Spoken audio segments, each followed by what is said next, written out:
Hey guys, welcome back to yet another episode of Top Billers Toolkit, where me and my twin brother interview top billers from all around the globe to unlock the secrets to their success. Today's guest is a comedy sales legend, Tom Boston. Tom is renowned for his insanely hilarious videos. He racks up hundreds of thousands of views on each piece of content. He's accumulated countless hours of watch time. He's built a huge audience of salespeople that absolutely adore his content. But most importantly, he's transformed the way that he does sales. Today, Tom is going to be walking us through his journey, starting off as an SDR at Salesloft, and why he decided to start making videos. He'll be delving into his love of comedy and how this has been one of his superpowers throughout his sales career. We'll also be discussing how he manages to create his ideas that go viral. So, as usual guys, grab a cuppa or a glass of wine, depending on when you're listening to this, and let's get into it, shall we? Hey Tom, how are you, my friend? I'm very well, thank you. So good to be here, and thank you so much for having me on. This is exciting. I've been looking forward to this one. Thanks, Tom. Yeah, and I was saying to you before, off the recording, that I've been watching your content for a while, and there's very few content creators where I will literally stop what I'm doing to watch their content because I know it's going to bring me a laugh, and I know it's going to be great content that's just entertaining, funny. I think you agree with that, Ben, don't you? Yeah, there's only two people that make me do that. Will, who we interviewed previously. Great stuff, yeah. Yeah, and Tom, your content. I've literally been sitting on the toilet laughing my head off. It is honestly, your content is brilliant, mate. Honestly, I think you're a gifted content creator and comedian.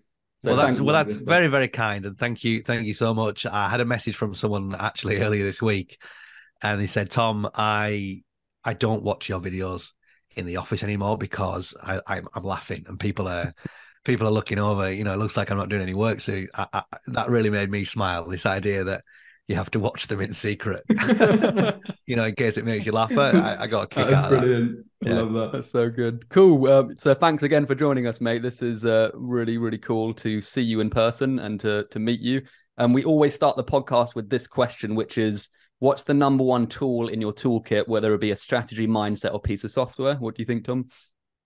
Well, I was joking before the recording that, Salesloft would be the perfect plug here, right?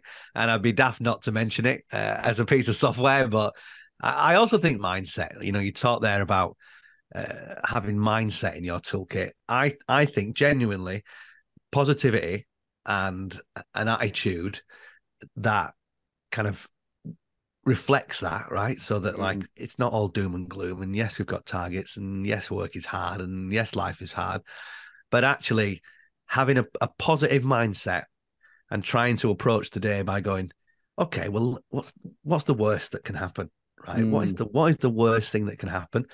Actually, that's helped me out massively to be more optimistic and to be more successful ultimately. And sounds a bit cheesy, sounds a bit simple, but I think, you know, it works for me, and I'm a huge advocate of that kind of positive attitude. Yeah, it's funny you mentioned mindset and positive attitude, because I feel like the last 3-4 weeks, Tom, I've been on a bit of a journey with meditation and kind of visualization, and starting the day with like 15 minutes meditation and visualizing what I want for the future has made such a difference to my belief system, my work ethic, like just everything. It's having a knock-on effect with everything.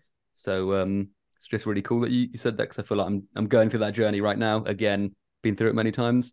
What I'd love to dive into is what you're famous for is your brilliant content, your comedy, the way you've built your brand over the years. I believe you started your first LinkedIn video 4 years ago. Why did you decide to start making content in the first place? What was the trigger out of interest? Yeah, so 4 years ago is right. Probably nearly 4 years to the day that I did my first LinkedIn video. And openly and honestly, it was to make my job easier. I'd started a job at Salesloft as an SDR. And previously, I wasn't based in London. I was working for a company that wasn't really relevant to the industry. And LinkedIn was just such a huge part of my sales role.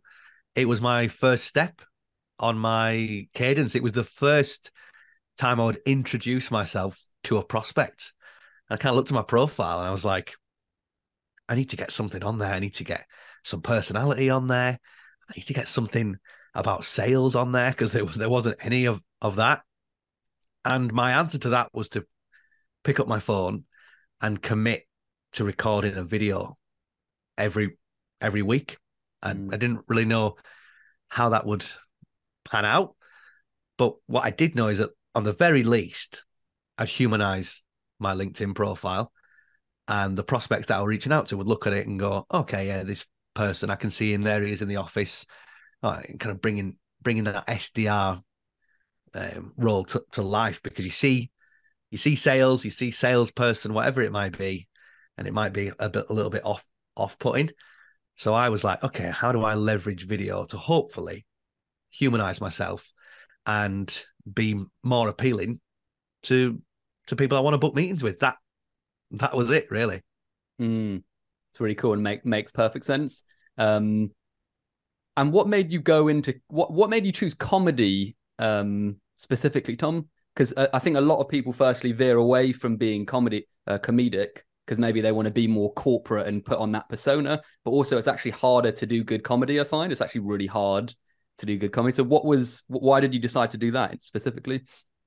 Yeah, I mean, it's an interesting one. You know, this kind of commitment to doing videos every week, I was just making it up as I was going along. And a lot of the early ones, and they're still on there if you scroll back far enough, it's just me in a WeWork meeting room, just looking at the camera going, okay, well, let me tell you about sales. When you're selling this and selling that and blah, blah, because that's just kind of what everyone else was doing, right? Thought leadership, video content. I was like, I'm going to be the guy, the sales thought leader.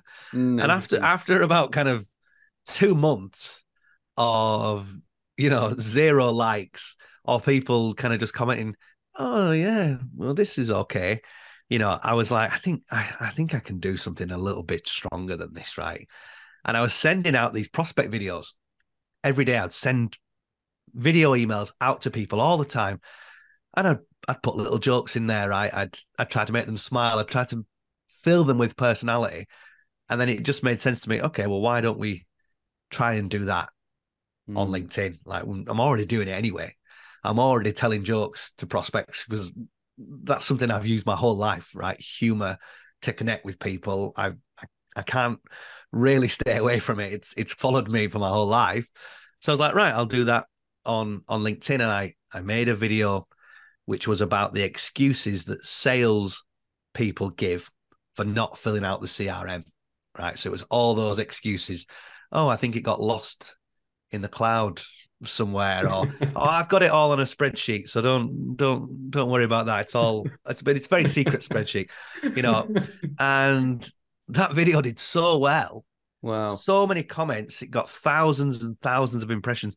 And I kind of went, okay, so the audience have decided for me, really, that that's what they want to see. So I kind of tried a bit of comedy. It way outperformed anything I'd ever done before. I felt more comfortable doing it. And I also had years of experience in sales to go, okay, well, there's lots of material here, That's so cool. That word that little phrase, the audience decided for me, that is brilliant. That's gold. And I think that is such a good example of, I think, doing content long enough, testing and evolving and looking at, what do the audience want to listen to? What are they engaged with? I think that's just such good advice. It's like just looking at the audience and seeing how, because I found the same with my vlogs. I'm doing vlogs, not to the same degree that you're doing, but every single vlog I do, it gets about 600 to 700 minutes watch time. Not that much engagement, but a lot of watch time. Compared to my other videos, it's unbelievable how much it performs. And not surprisingly, it's more natural, authentic, just about my life. So I'm doing more vlogs because of that. I'm listening to the audience and just doing more. So yeah, it's really interesting. Yeah, I mean, it's about being brave enough to try different things, I guess, right? And not being afraid to look stupid or sound stupid or whatever it may be. And I think that's a huge part of it. Just try different things. And if you see a spike, then okay, well, let's lean into that. I mean, that's certainly what I did. Yeah.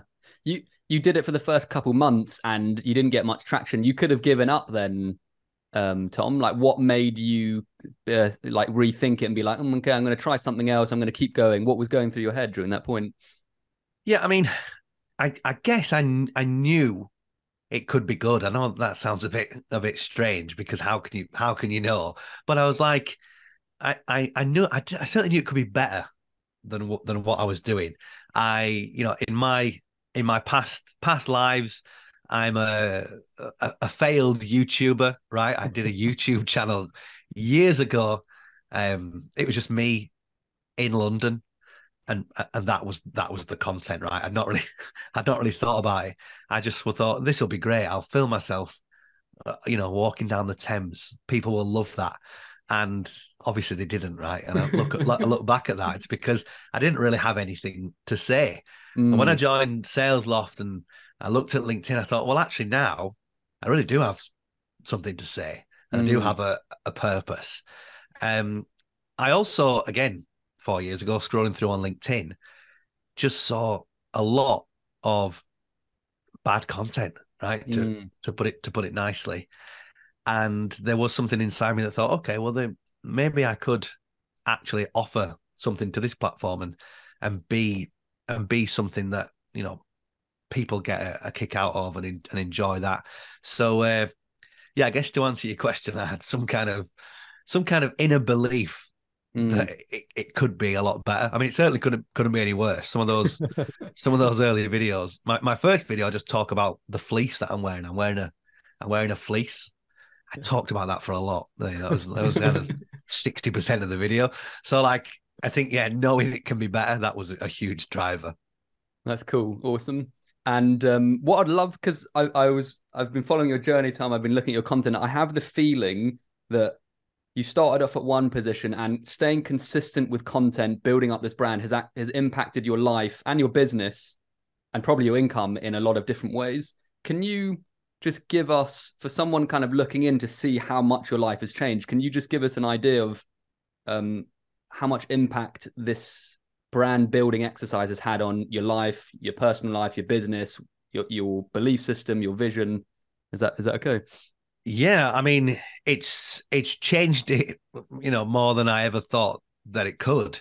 It started by prospects recognizing my accent, right? Because maybe they've seen a video on LinkedIn, and I was like, oh, this is a cool way to do my job, right? I'm no longer a stranger.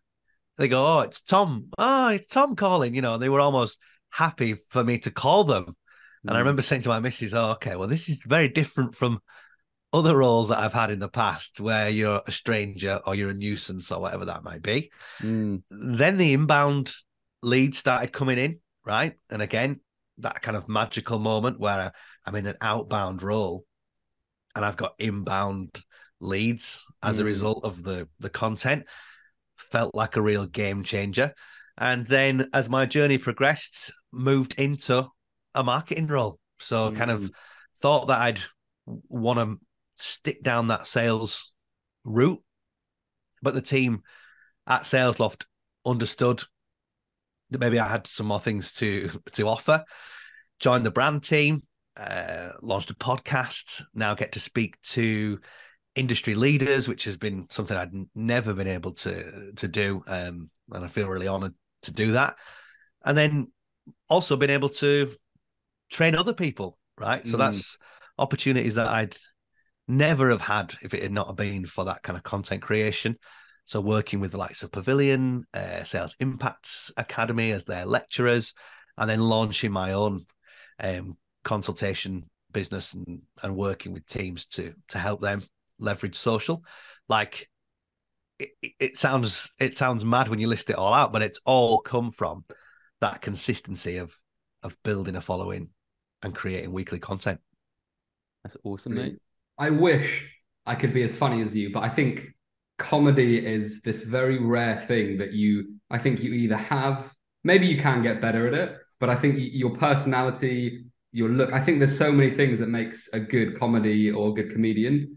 And I've had to lean into kind of my strengths. I'm really curious when you're training people, and this is quite a tough question, so I don't expect a full answer, Tom. How do you get people to kind of lean into their natural strengths? How do you spot that? What advice do you give? Because you know, we couldn't replicate you, and I wouldn't dream of trying to because it would just fail miserably. But how do you kind of tap into that with the people that you work with?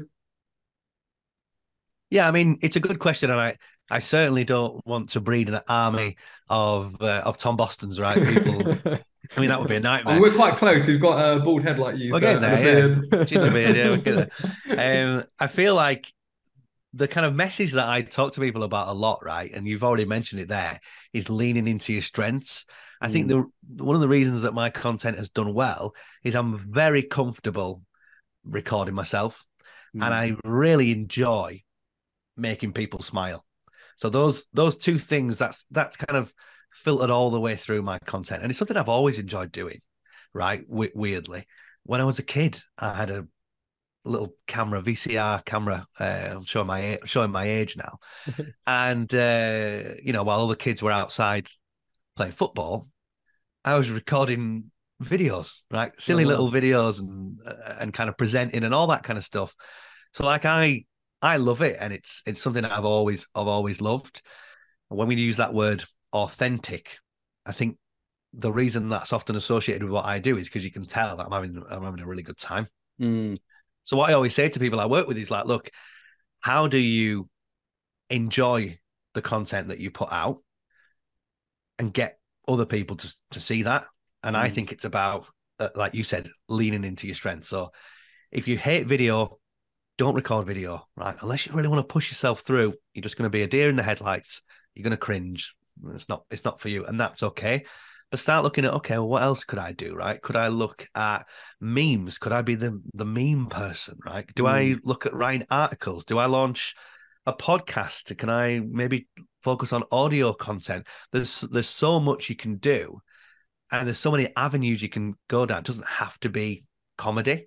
You know, the thought leadership on LinkedIn is huge, and those people are not making weekly skits and telling jokes, right? They're just adding value. But that value, the V word I always talk about, the value can come in many, many ways. Yeah. You just have to think, how can I add value, and how can I do it in a way that's authentic to myself? And that's different for every single person who'll be listening to this. So a lot of things I do with the people I train is I'll actually get them to, before we do anything, talk about their strengths and what they like.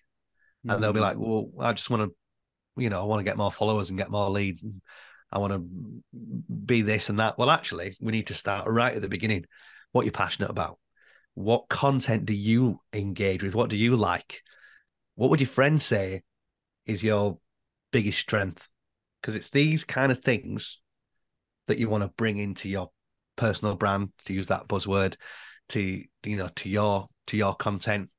It's all about self-reflection before you even start to put anything out there, you know. Really good advice. Yeah, really great advice. Tom, I'm curious, back to the moment when you were in an outbound role, Tom, and you started releasing these comedy videos and you started seeing results. Were there other people around you being like, oh shit, Tom's starting to get some great results now, I got to jump on that bandwagon? Or was it quite were people still quite, you know, shut off to it and maybe not ready for it? What was going on then? Yeah, I mean, there were certainly conversations at Salesloft, and I can think of a couple with my teammates, right, who sort of sat there going, should I do this now? Should I go and do some comedy? But again, if it's not something that you want to do, it's that kind of, as we talked about there, deer in the headlights thing. But I think what it did for a lot of our team is the penny kind of dropped in the value of building a brand and using LinkedIn. When they started to see some of the results I was getting, I think it certainly spurred them on to go, okay, how can I do it in my way? Hopefully I've inspired other people, maybe not on my team, but other people who were maybe on the edge of doing video content or maybe even comedy to do it. But certainly the people on my team, yeah, they they weren't inspired to grab a flat cap and do some sketch comedy. But that would have been cool, yeah. One of the biggest things that I feel like people need maybe some support, education, and maybe a touch of realism is the amount of effort it takes to build a brand where you're getting inbound. Like, people love the idea of inbound, but when they really understand how much work it takes, I don't think they're really up for the challenge, a lot of them, because I don't think they understand how much work it takes. So we try to educate people and just understand that, it probably will take at least 3 to 6 months before you start seeing traction. That could be sooner for some people, it could be longer. But I'm curious, when was it then where you saw, maybe you got results a little bit sooner than the average, Tom, but when was it that inbound for you started to become really consistent, or at least more consistent, if that makes sense? Yeah, I mean, it was probably longer than that. It was probably about 6 to 8 months of constantly changing, adapting, creating content. But realistically, 18 months, I would say, before I had that kind of steady stream. I had the luxury of time. I think that's something that we don't have, in the modern seller, in the world of Netflix and Uber and all that. Everything needs to be right now.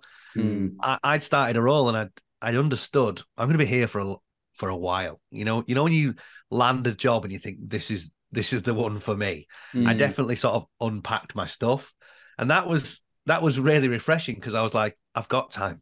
I don't have to do this kind of personal brand project and in 3 months prove that it's worked. I can just run it alongside what I'm doing. Also, if it doesn't work, it wasn't a requirement of the role. So I wasn't going to let anyone down or anything like that. And again, I found that really, really freeing. And that luxury of time, the freedom to do whatever I wanted. But yeah, I certainly agree with you. The realization that it's an absolute slog. Oh, that's if I could hammer that home to anybody, I think that's so important, because the people I work with, I tell them it's going to be really bad for about 6 months, and your content, you're going to cringe when you look back. You're gonna go, oh, can't believe I posted it. But that, you have to just embrace that. Like, we're not doing it for now. We're doing it for future self. We're doing it for you in 2 years. That's who this content is for. That's awesome. With that in mind, Tom, knowing kind of salespeople, knowing the sales world, knowing how much time it takes, do you think all salespeople should be building a personal brand, or do you think it's only certain people that should be doing it? What's your feeling? I don't know if I'd say that I think all salespeople should be building a personal brand, because I think that word, you think about, for me, that rings true to like video content. And I think about like, okay, so I've got to pick up the camera and I've got to do this and that. But I'd certainly think that all salespeople should be creating content consistently. And I certainly think that all salespeople should be having a voice on social that mirrors and complements the organization that they work for, because we're living in a world of AI and robots and who's real and what's going on. So to humanize yourself as a seller, like, content is the way to do that. And we're not talking about taking some marketing material and reposting it, or copying and pasting what your organization posted and putting it out on your own channel. Your opinion, your view, your perspective, your take, the conversation you might have with a prospect, but brought to life on social. I think it's needed, right? I can't think about how you could be successful in sales without at least leveraging social as part of the process.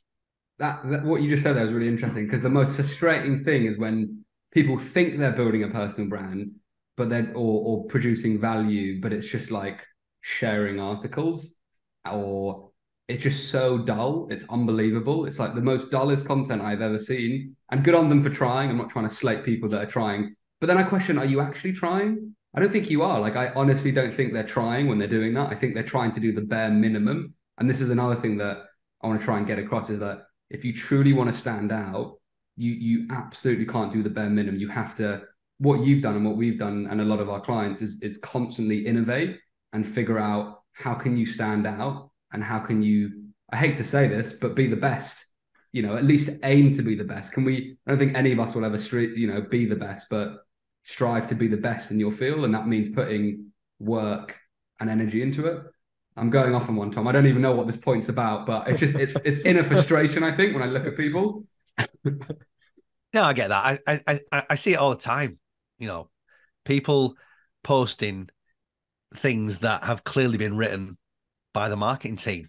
And again, if we're talking about being authentic, like, and you hear this from how I speak, I don't use big words, right? I don't use fancy marketing terminologies, especially all these sales terminologies that you hear. So it's not going to sound real. It's not going to sound like me if that's the kind of content that I put out. So I'd challenge anyone who's listening, if they're looking back at their posts and it feels like they're trying to be professional, actually it's more important to sound like you're a real person, because at the end of the day, especially in sales, all we're looking to do is connect. That was the aim of my content. All I wanted to do was book meetings with people. And how do you do that? You come across more relatable, you add value to them, and you don't sound like a robot. You sound like a person. Love that. Great advice, Tom. I mean,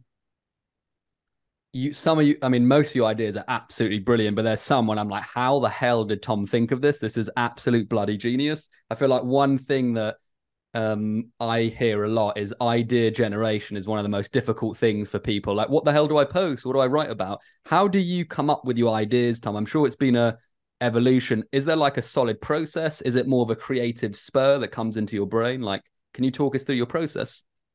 Yeah, I mean, I often say that my years in B2B sales, I look back at those times, the call center that I used to work at in Newcastle, calling these businesses and trying to sell them gas and electricity.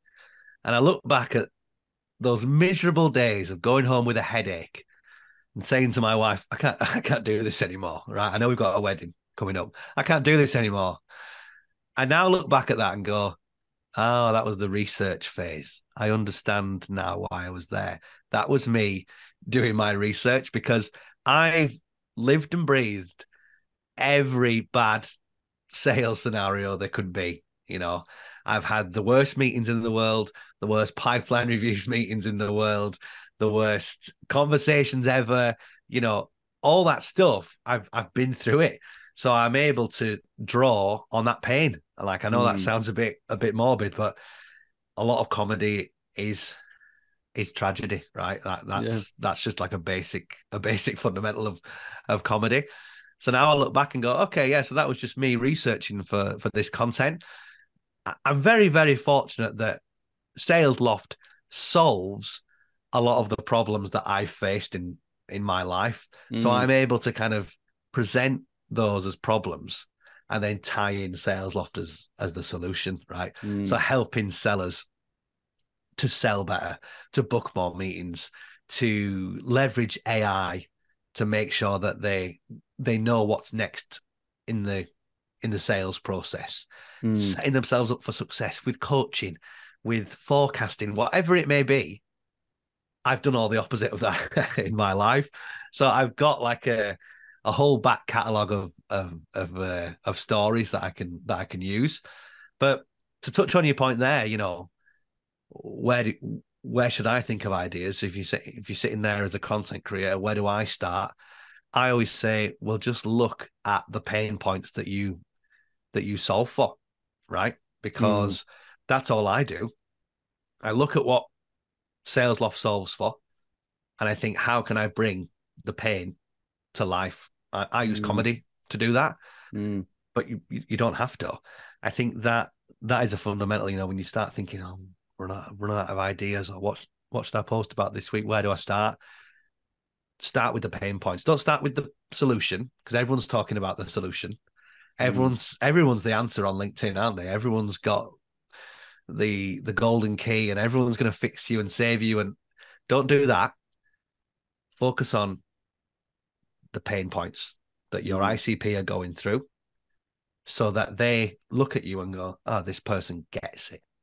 This person gets it. They know what I'm going through.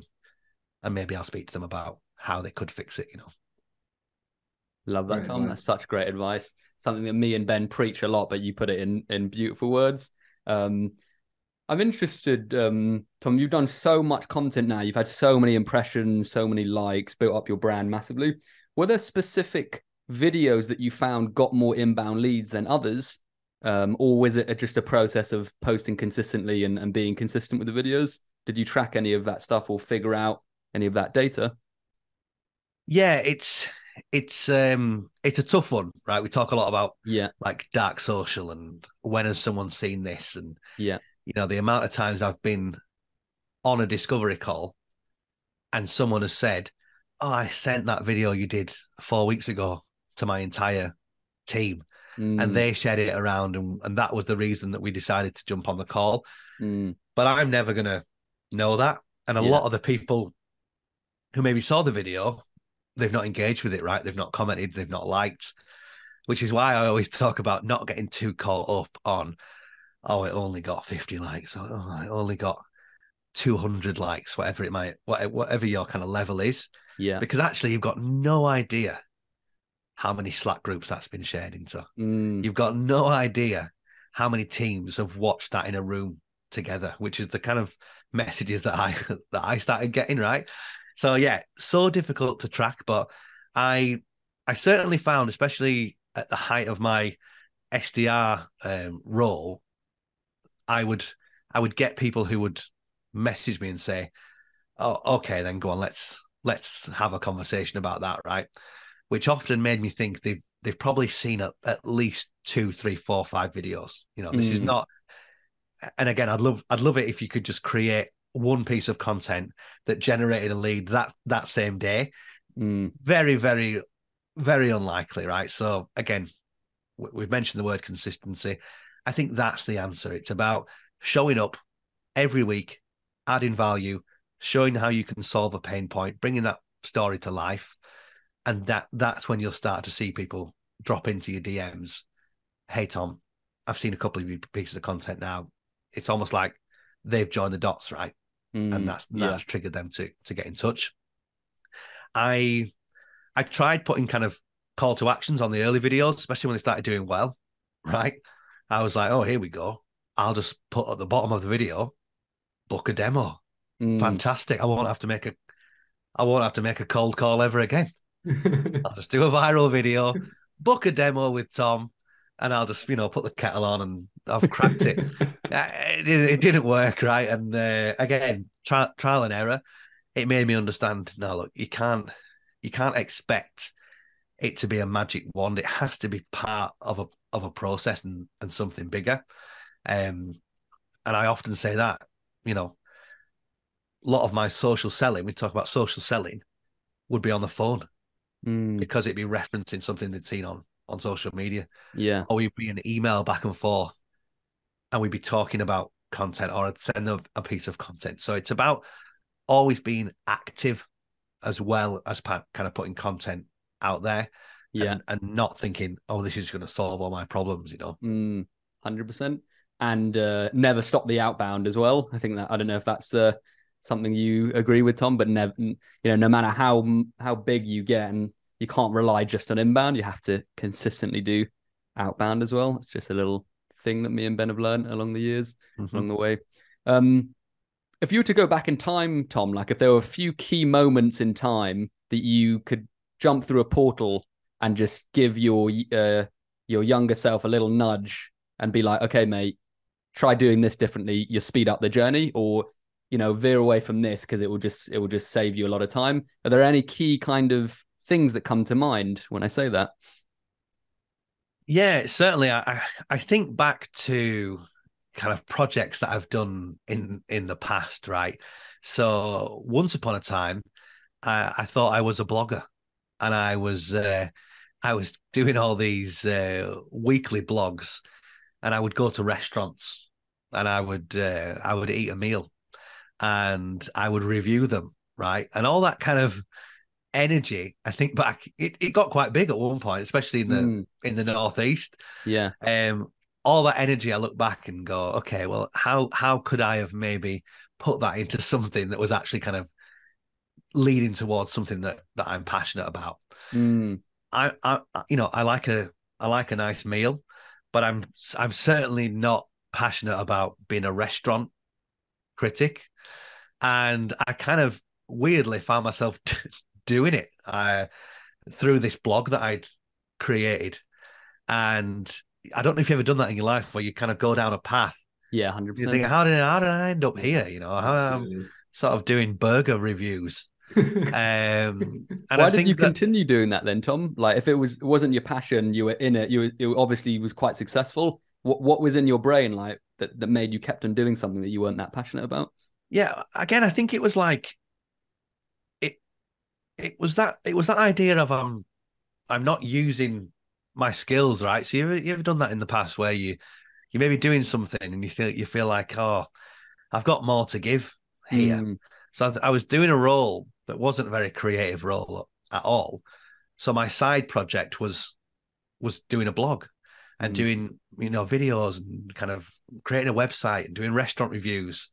And it was the idea of, well, this is a place that I can be creative, that I can have a voice, because again, the articles that I used to write were very kind of jovial and had jokes in, and I wanted people to kind of get a kick out of them. So I think that like it was that idea of, yeah, I've got more to give, right? Probably I can probably do more than just make cold calls for a company. So it was that kind of creative outlet, and that's kind of yeah, why I kept doing it. I see. But I think what I was very lucky when I joined Salesloft, I was able to go, oh, maybe I could do both here.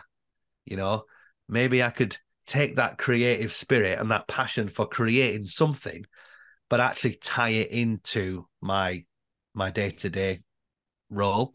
And everything kind of married up like that. So yeah, that was something I would go back and tell myself, do you really want to be writing this burger review? Like, the burger's nice, don't get me wrong, but actually, where's that going? And I think about that a lot now. In anything that I do, if I start a project or anything, I think, well, actually, where's this going to be in 5 years' time? Interesting. Whereas earlier on in my early 20s, I would just do anything. No, yeah, I'll try that, do that. Why not? And I had a t-shirt business at one point, selling t-shirts. Oh, that's a good idea. I've made a lot of mistakes, but you learn from them. You Yeah. have to make those mistakes. 100%, mate. Totally agree. And I can testify that I've had many a moment going down little rabbit holes where I probably shouldn't have, but they're all experiences in their own right. One thing I want to go back to, Tom, because I think it's so, you've already kind of spoken about it and alluded to it, but I think it's so important just to delve a little bit deeper. When I look at your content, it's so on point with what salespeople are experiencing. And you use the word, you're mirroring back their experiences.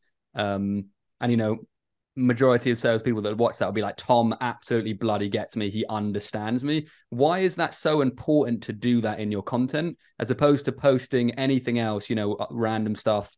Why is it so important to feel like you're getting in the mind of your customer? Yeah, I think what it does is it just aligns what they're going through with what you've got to offer.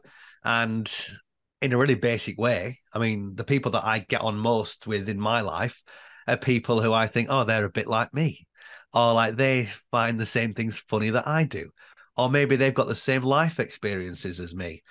So I think aligning in that way is so crucial. And yeah, that's where I've seen my success. My favorite pieces of content that I'll put out is if I write something that I know salespeople will have heard in their past. I like to just do a little look to camera, and just kind of look straight down the lens and almost be like, you've been there, you get that. That's my favorite type of content, because I like to make the audience feel like they're part of it, right?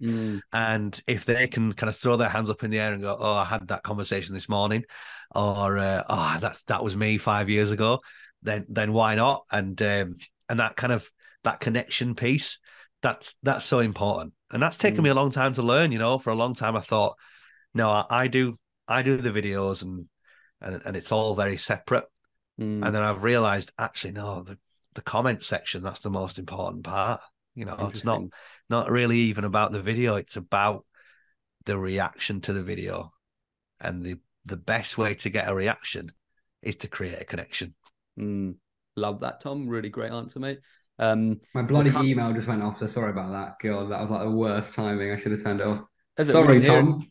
I didn't hear anything, Ben. No. Oh, I just made it worse mentioning it now. Good. All right, sorry, lads. It's all good. We're coming to the end of the pod, mate. I just want to ask 2 more questions. One around, because you've done a few posts about this, the fun you have making content. And I can see, even by the content itself, like the amount of fun you probably have doing it is insane. And how important has that fun factor been for you during the 4 years of creating content? And do you think you would have gotten to the point now without that fun? Do you think you could kind of push through it? Do you mind touching upon that? Yeah, I mean, I think it's so important to have fun when you're creating content. And that doesn't necessarily have to be when you're creating comedy, right? That's just anything. So if you're writing an article or you're creating a LinkedIn post, if you're not enjoying what you're putting out, how can you expect other people to enjoy it too? I've had the luxury of really bringing that into my content, right? To the point where if I make myself laugh, I'll probably leave that in. I'll probably leave that in the video, right? It's not Netflix. It's social media at the end of the day. If there's a blooper in there, it's probably going to go in. And again, if I can show how much I'm enjoying doing it, I think that's going to help massively as well. And I didn't enjoy making those early videos. I didn't enjoy trying to be a thought leader, but I certainly enjoy making people smile now. Definitely, mate. And that kind of brings me back to what you said before, Tom, which was, if you don't find the first thing fun, keep on testing until you find something that you enjoy a bit more. So don't stop at the first hurdle and be like, oh, content isn't for me. Because exactly what you did, Tom. First stage wasn't fun, found something that you thought was amazing and more fun. And so people need to test this to find something that's a bit more fun. That's it. Yeah, if you're going to create, for example, thought leadership content, and you're going to give advice every week, that's not something that would necessarily be really fun for me. But there's certainly people out there who will be going, you know what, that would actually be ideal for me if I could, add value by being a thought leader and creating content that people get value from, and it's tips and tricks or whatever it may be, and you get that engagement. That's where your kind of joy could come from, and that's going to spur you on. But yeah, again, if we're thinking about this as a project for people to do for the next 6, 12, 18 months, whatever it may be, 3 or 4 years, your heart's got to be in it. Otherwise, how could you possibly create weekly content if your heart wasn't in it? You would go insane. 100%, mate. Yeah, well said. Last question, and I think you'll be a great person to ask this, Tom, because you've been through the thick of it. Cold calling, yes or no? Bit of a cheesy question, but I'm interested in your opinion. Is there a place for it?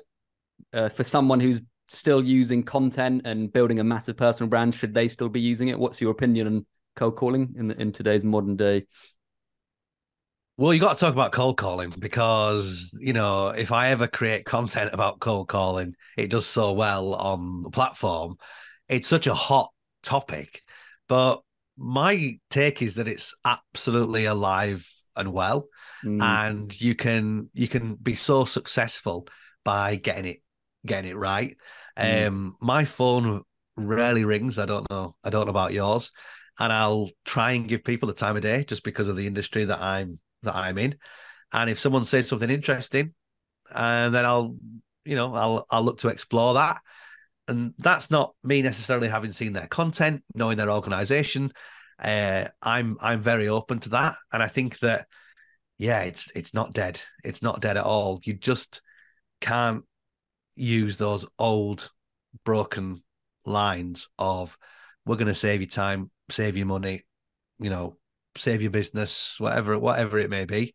Yeah, you just have to be more real.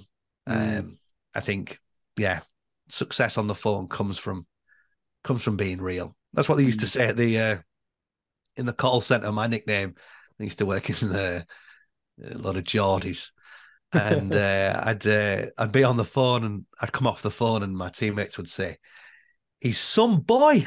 he's some boy on the phone, you know, and that became my name. Some boy, aye, some boy, that lad. Why did they say that? Oh, sorry, go ahead. Yeah, so it was, you know, it was gas electricity, so it was really boring. Yeah. And everyone's approach in the organization was to ring up and say, we're going to give you some cheap gas and cheap electricity, and everyone would get told to sling the hook. Whereas to stand out, I tried to make people laugh within the first 10 seconds of a call. That's cool. Which was really successful, and allowed me to have a better conversation. So really, I think people would hear me on the phone, for example, for 10 minutes with a prospect, and they've maybe had 100 no thank yous. So that's why I became known as some boy. I think it translates as, oh, he's good at chatting. He's good at chatting to strangers.